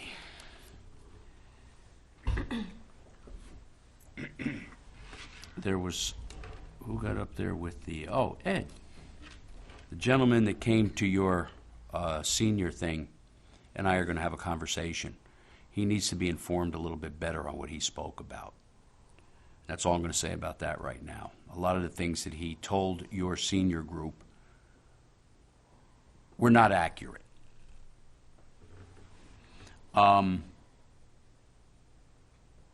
Joe, I agree with you about the tax rolls. You know, I don't know what happened with that 12 acres. We, on the board here, didn't know anything about it until it happened. Jay, you're right. It's a political season. It's here. Silly season. Here we go. It happens. The traffic on 118 and Underhill Avenue has been a problem ever since I can remember. I've been here 66 years. I'm not a newcomer. But once again, it costs a lot of money to do that intersection. And if we have a developer that wants to foot a good portion of that bill, I really want to utilize that money, okay? Another thing you have to remember is Route 118 is a state road. It is not a town road, okay? We do not have jurisdiction on that road. The state will not give you money. I wish I had Lance McMillan here right now, who's the director of Region 8 DOT, who I talk to on a once in a while basis, and he'd tell you, he goes, yeah, great idea, we love it, let's get it done, but we don't have any money.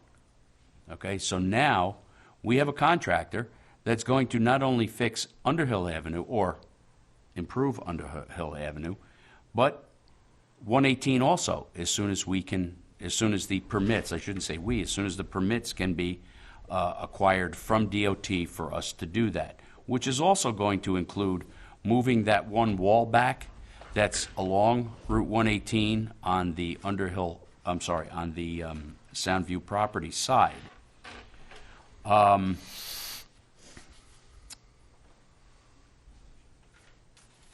there's a lot of work to be done there. And to just change timing, yes, that works on those lights.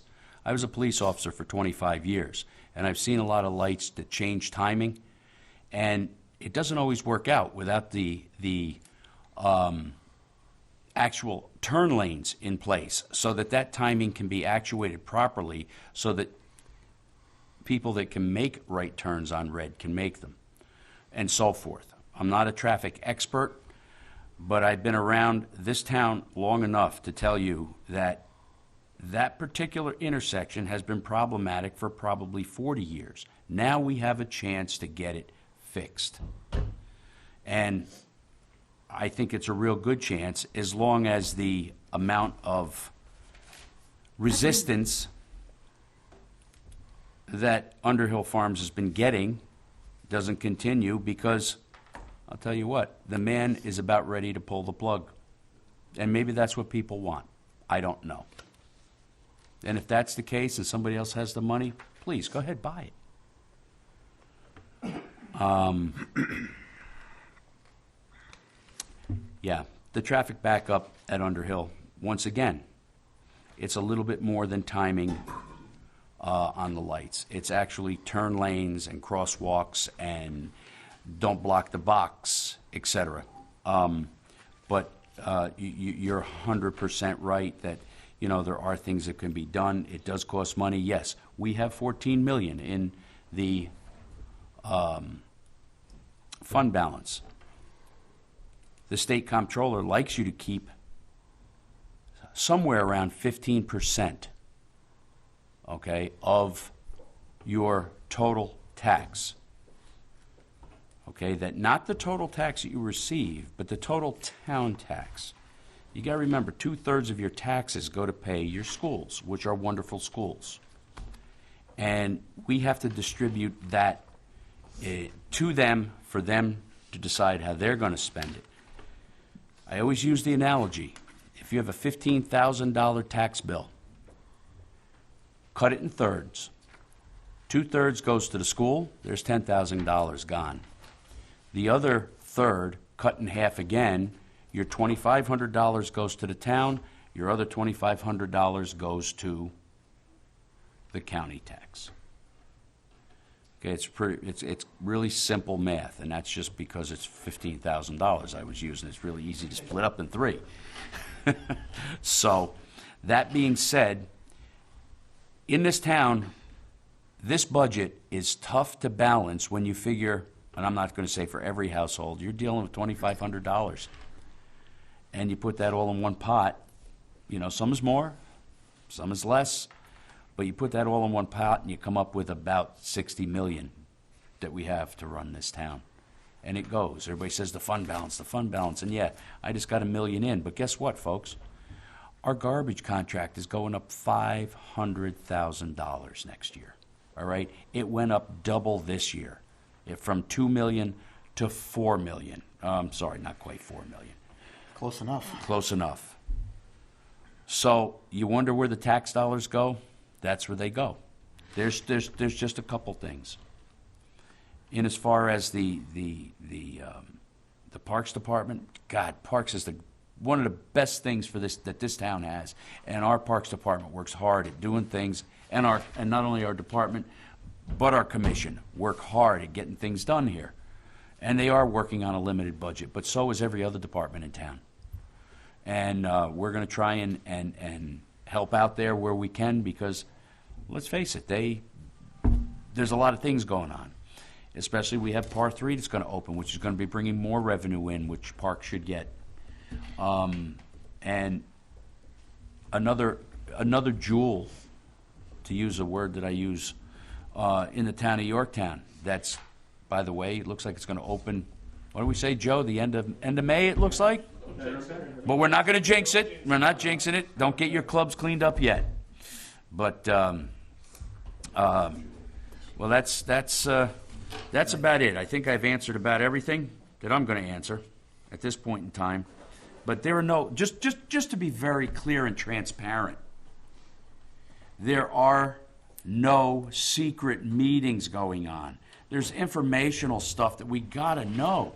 about developments and things we have to know from builders and things we have to know to make our dollars stretch. This budget isn't going to be much better than last year's budget, okay? It's going to be tight, and we're going to have to squeeze it and make it work for the whole community. That's what we are all here for. I'm not here for any personal gain. I'm not going any further than where I sit right now. But I want to make it right for my residents where I can, how I can. And I mean every resident. I don't care if you're Republican, Democrat, or Donald Duck. I'm going to make it work. Amen. One way or the other. So I'd like to, That's it. I'd like to piggyback on that. It's $568,000 Underhill, but I'll take your 600 anytime. But it's also not annually. It's a one-time. It's It's a one-time shot. It's not And annual. also, to piggyback exactly what he was saying about the budget and stretching it, that's why the rec fees are so important, and why we do need to conserve and understand where our tax money is actually going, and really take a hard look and not just look at it as the one number, because it does go to more, it feeds more than just one part of our community, and it takes a village. So we need to be smart, and this team here, and yes, this bunch of politicians, because that's what we are, right, Dan? But I am going to say this team is constantly trying to see and be as empathetic and yet as strong and aggressive to protect in the best interests of Yorktown's residents. Because we are a community that sticks together, whether there are little hiccups or not. But I agree. I am a huge advocate of Parks and Rec, but mainly because I believe it's the face of this community. And I believe it's also what brings family out and allows them to use our restaurants and our libraries and see the new shops that come up and support the mom and pop shops, because the majority of this community are a bunch of families, whether you're grandparents or whether you're just parents or your aunts and uncles, and you're coming out to celebrate your children. And there's a lots to see. So I do agree with that. As far as the abatements go, I think that our supervisor was very delicate about how to speak on that. And I'm really excited about the trails. There's always hooks. I love that you use that word. And I think it's our job to not be blinded by the hooks. But in all presentations, I think there's a bit of a hook. And Joe, that was really brave of you to bring such truth and such light. I just want to open my heart to that, because it's hard, because we all want to be loved and liked, so it's hard to bring our perspective sometimes. And I just honor that I was able to witness you and your truth. Like, that was really nice. And I'm so sad that I didn't get to meet your daughter tonight. Like, she would have been able to hang out with us, even though it was too late to bring her to the library. But I do think our children do have amazing resources here in the library, and they're also greeted always with a smile. I just want to thank the staff for that, because it can be a little intimidating when we encourage our kids to come up with the card and check out their own books. Everybody wants to order things on the app. Like, my daughter doesn't even want to go into Starbucks and pay the cash wrap. And so I feel like this library has been incredibly gentle in allowing them to take the initiative, and I want to thank you for that. And that's all. Thanks, Lou. Serge? Serge is up. Mr. Costello, I do agree with you 100%. I hate that intersection. I do agree with the supervisor. I think it's going to be a lot more than some timing. I think the timing would possibly improve it somewhat, but not to the extent that it needs to improve. The intersection is not even symmetrical. There's no symmetry. It's off. It's a terrible wonky. I mean, and I got to be honest. I got into a car accident at that intersection because of the way it's just. And so I'm completely for anything that will improve that intersection. Now, the builder that we keep talking about, he has to mitigate his portion of whatever he's going to be bringing in, as far as new traffic. And I believe the numbers from our previous meeting at the planning board on the traffic, and I'll comment on the meetings that we've been having, but just to stay on point, is that they are going to be donating or giving somewhere in the realm of $650,000 now toward his mitigation. it's a little harder than just like painting lines, because in order to add that turn lane, you have to make the street wider. And so I would imagine that there's going to be some land dedication that the builder is going to have to give to the town in order to facilitate that. We can't do that now, and that's what makes it even that much more difficult. I see it as an opportunity. I see it as a golden opportunity. I see it as maybe it's not a once-in-a-lifetime opportunity, but it's an opportunity that I think comes up very infrequently. Our traffic consultant, all in, has put a number on the mitigations that we're talking about. I think he put a number on there as 1.2 million. So when you take the potential 650,000 and you subtract it, you're probably looking at some kind of a tax abatement of 550. Is the tax abatement definite? No. No. Have we made a decision? Absolutely not. We need more information, and we need to know more about it before we make any indication. Now, somebody in the audience had said that, well, it's the taxpayers are going to pay for the abatement. The taxpayers are going to pay for the intersection one way or another if you make the improvements. Where else would you get the money if you're a town? Town makes money one way, taxes.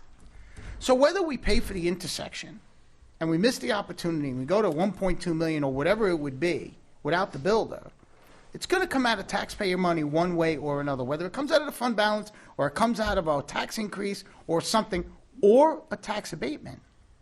The money will always come from the taxpayers. We're paying for it. So we're paying for it no matter what. Now, what the builders is proposing to do is to front the money. And then, so this way the town doesn't have to raise taxes in the here and now and affect the taxpayers. Our garbage taxes went up $115 for some people. And everybody's really up in arms about that. And I say, imagine how they would have been up in arms if we went with the other proposal, the other bid, which would have increased the taxes even more than that on the garbage. And that's why we made the decisions that we made, to try to keep it down, to try to keep things stable. And that's why I think this proposal, which is in its infancy, is something that we need to look hard at, because it's an opportunity that has not come about in the last 40 years. It's here today, and that's why we're taking a hard look at it, and that's why we're considering every possible option. But I do agree there is a problem there, and I apologize for the traffic, issues that are there. I'm thinking you're trying to make a left turn. Sir, we don't have back and forth. I know, I understand when you make that left turn, and we'll be happy to reach out to the DOT, see if they could fix the timing can tweak the temporarily. Honestly, there's more issues there than just timing. I mean, I think we could all agree on that. Michael, I don't know if I could make where is he? Is he still left. there? He left? Oh, I don't know if I could do the 3.5 mile hike. I'll bring my granola bars, right? So, you think I could do it? I can do it. You challenge it? You calling me out? So, but that's it. So hold on, I got. Nothing. I already said what I need to. Yeah. You have none? Yep. Give me a second. I'm sorry. You with these fancy electronic It's not things. flipping the page here. There we go. There we go. Okay, I got it. Look, I can flip mine. Yeah, Mine's not This is electronic. supposed to It be works that. well.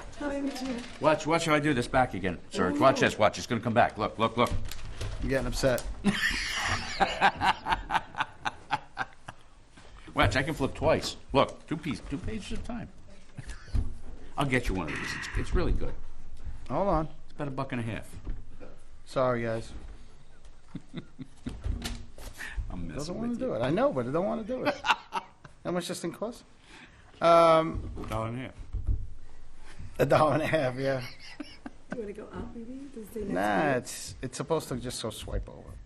Anyway, as far as Parks and Rec, I mean, our parks are really, really, really the gold crown. I know, Dan, you had said that all we need to do is put a roof.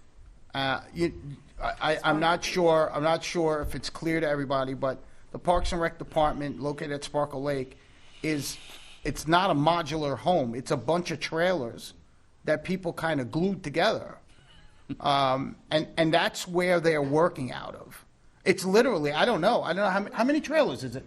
Am I right or wrong? Is it a bunch of trailers? Yes. That's what's there. They put trailers together and put one roof over it to make it look like one building. It's not a building at all. And the actual building that was next, where they were, if I'm right, if I'm historically correct, that building was in such bad shape So the trailers were better. that the trailers were better, and that's why the trailers were implemented. Temporary. They were supposed to be temporary many years ago. I know that, and they were supposed to be temporary, but now here they are in a bunch of trailers with a roof over it, and the trailers are falling apart. So it's not going to be 100,000 or 150,000. It's going to be a lot more than that. It's probably 150,000 just to get rid of the trailers, if you wanted to fix the building up. So, you know, I just wanted to point that out because it does the benefit of the senior center. And you're right, maybe it is a misnomer because it's not only a senior center, right? Maybe we don't talk about the benefits to the Parks and Recreation Department that do so much for this community and how they could benefit from something like that. What's that? So, I think Dan wanted to move the senior center to Sparkle Lake at one point, right? I mean, I had a couple more points, but I can't see my notes, so you guys are lucky. Yeah. I think I will stop there. I will say one last thing, that the planning department does do a great job, and like anything else, like perfection from the poet laureate, maybe all their decisions aren't slam dunks, and possibly we could look into what you guys are talking about. But yeah, you guys definitely have a lot on your plate. And I think there's a lot that needs to go into the parks, and you know, we're all really, really in favor of the parks here. So thank you very much. Okay. Thank you, everybody. Anybody else got anything else? No, we're good. Ladies and gentlemen, just I want to say thank you for your suggestions and your comments here. All are taken, and we want to make sure that all are heard. These are things that have to be brought out, but let it be known that we are not doing anything that's nefarious, okay? We're doing things that hopefully help the people of the town of Yorktown, and we continue to help the people of the town of Yorktown. That's all I got. Okay. Oh, I just want to, I'm sorry, one more comment. I did. Flip the page? Yeah, I flipped the page. Just real quick, two things. You know, I did read in the newspaper that this town board was giving special treatment to this developer regarding the Soundview property, and I tend to disagree. What we actually did, I think the planning board did, not this town board. They're having additional meetings and taking each topic as an individual topic. Now, typically, when a developer comes in, you have a public informational hearing, you have a public hearing, and that's it, and it's done. But instead, here, what we're doing is we're having a deep dive into each thing, and each component, each main topic, is getting a work session, and it's time consuming. I'm the planning board liaison, you know, and you know, I'm supposed to be there every other Monday. I've been there every other Monday, you know, Wednesday, and why? Because we want to make sure that things are right. We want to make sure that we really look into these things and we get a deep dive into them. And so I don't see how that's special treatment, because if I was a developer, I'd be like, how come I'm getting all of these meetings? I don't want all of these meetings. But instead, that's what was demanded of them, and that's what we are moving forward with. And I don't see, you know, where the special treatment is part of it. You know, and I got to tell you, we get a lot of these things, a lot of these off-the-cuff things that people say. I got an email the other day that pretty much stated that all I'm interested in is having cannoli fests. I find that extremely derogatory, right? Why would somebody write this kind of stuff? I don't know. It's divisive, and it doesn't help the situation. Claiming that we're giving this developer special treatment only creates more division and does not get us to the finish line of whether it's an approval, it's not an approval, and whether or not the approval is thorough, meticulous, well thought out, well planned, and good for the community. Thank you. You know, it's not special treatment. It's resident-driven. This is what the residents want to hear. The residents want to be at these meetings. They want to know it's not special treatment. Okay? We're trying to do the right thing by our residents and give them the most information on questions they have on this particular project. Okay, so this is resident-driven. There are developments that go up, quite frankly, much quicker in this town that don't have the resident-driven questions. So we want to make sure that everybody is relative. You're not gonna satisfy everybody, and we just want to make sure that the residents that do have the questions may get some of the answers that they need. Okay, I think that's it. Let's get on with our resolutions. Let's let these good people go home. I did. Oh, okay. All right, resolution from the Building and Maintenance Department. Authorize the town clerk to advertise bid for nutrition center floor renovation.